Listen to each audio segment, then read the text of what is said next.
Welcome back, everybody, to another edition of Eagles News Now. I'm professional wrestler Chris Wilde here at Bar 4133, bringing in the day with a bang. And unfortunately, it's not good news. The news has been out since yesterday. Eagles head coach, Super Bowl winning head coach Doug Peterson has tested positive for COVID-19. He is asymptomatic and says that he is feeling great. He did hold a press conference with the media earlier today. I'm going to play a couple clips for you guys, and then we'll discuss after. So here's head coach Doug Peterson. Environment, and one of the things that we all need to learn, and what I need to learn taken away from this is obviously we need to protect ourselves when we're in the community, away from the building, continue to wash our hands, wear our masks, do the social distancing that the medical teams and doctors have prescribed. So obviously, we're taking this very seriously around our building and in our everyday lives.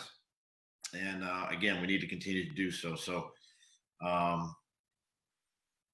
we understand that things like this are going to happen. And, I've been able to talk with my staff about contingencies, not only with players, but also with staff members. I mentioned, I believe last week when we got together about this. So, I'm not going to speculate on a timetable for me. I treat it just like players. So I'm not going to speculate on that. And when I'm back, I'm back. So with that, we'll open it up for questions, and hope everybody's doing well and staying safe. Okay, go ahead, Ruben, and then Kristen Rogers. Hey, Doug, glad you're feeling well. We're all concerned about you. It sounds like that you contracted this outside the NovaCare complex. Are you pretty confident that that's the case, and what gives you that sense? Yeah, listen, and respectfully, and I'm going to say this one time, and I'm going to leave it at that. This is something that I don't necessarily want to comment on for myself or speculate on anyone else, obviously.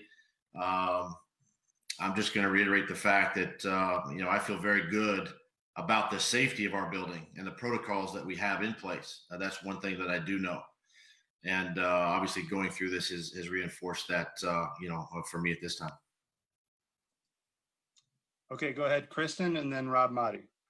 Hey, Doug, glad that you're feeling well and at least showing no symptoms as of now.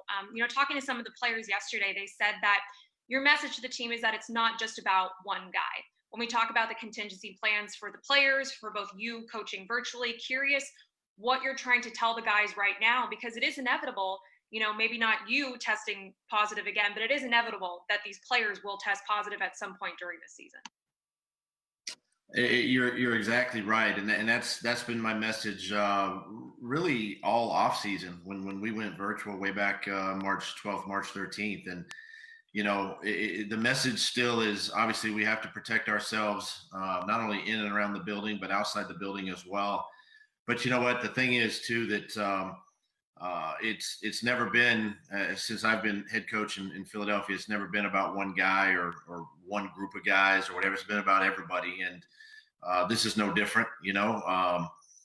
Obviously I'm fortunate that this is happening at this time of our season or our training camp at the beginning, and not necessarily say in October, November, where you could miss games. So it's a matter of just protecting each other, and our goals don't change. Obviously, we're gonna continue to press forward one day at a time.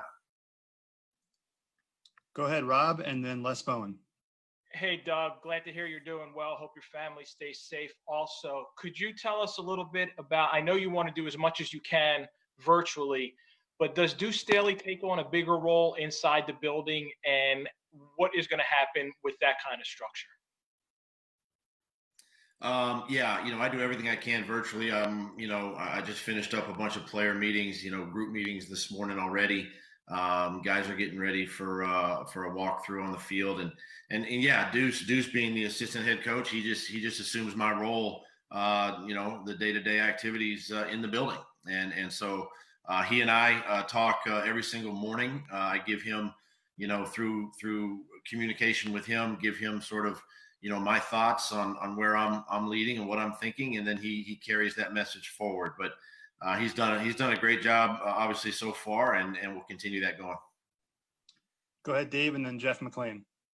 Hey, Doug, this weekend we saw 2 starting quarterbacks end up on the reserve COVID list. We talked about this a couple months ago, but have you given any more thought to the possibility of quarantining a quarterback, just given the importance of that position? Yeah, it's unfortunate, that happens, and I think we know that these things are gonna happen probably throughout the course of the season. If it happens, you hope it happens early enough where you don't get to the regular season. But conversations that are ongoing still with my staff and offensive guys on staff, Press and Rich, Marty, those guys, and haven't decided anything yet on that, obviously, but it is something to consider as we move forward. And there you have it, guys. Head coach Doug Peterson addressing the media after being tested positive for COVID-19. Now, look, I can sit here and go in depth and look at all his answers and all the questions. But before I do that, I want to bring you back to this book that he came out with after the Super Bowl. And you see the title of it, Fearless. Now, I'm not trying to be corny. I'm really not. I'm not trying to be too much of a homer. But you know what? I think in that press conference, more than the answers to the questions, just Doug Peterson being there with a smile on his face, going through this is got to be tough on him mentally. Just not only thinking about himself, but his family and his team. And to be there and answering these questions, and like I said, with a smile on his face, it shows that this just isn't a fancy tagline for a book. Doug Peterson is the most fearless head coach that we've ever had, in my opinion.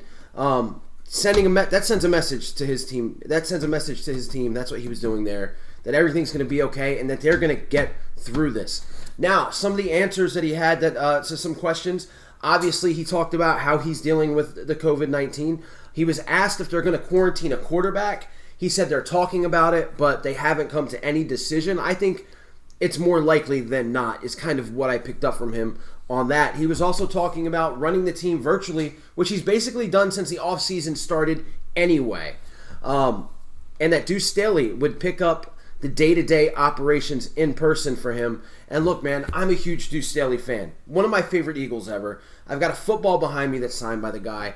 So yeah, I'm a Deuce Staley fan, but even if I wasn't, it's hard to ignore the fact that this guy's the right dude for this job, which is why they gave him that assistant head coach label. Nobody knows his team better than Deuce. He's been here since the Chip Kelly years. He knows this team inside and out.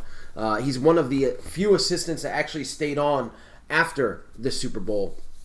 And I think that this guy is a future head coach.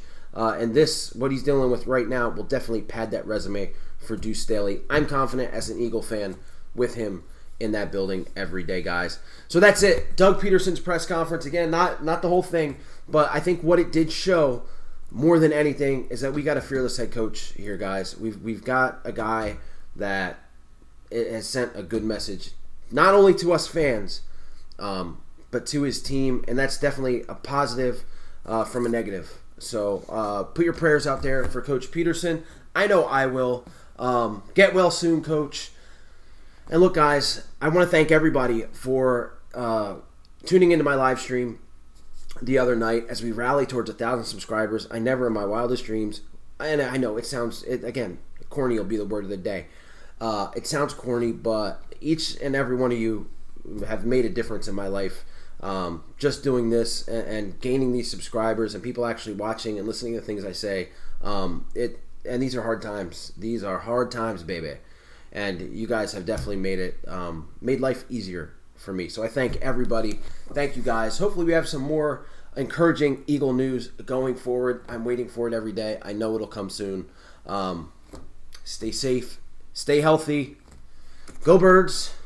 And I'll see you guys later. E-A-G-L-E-S Eagles! E-A-G-L-E-S Eagles! I need Eagle Nation to stand.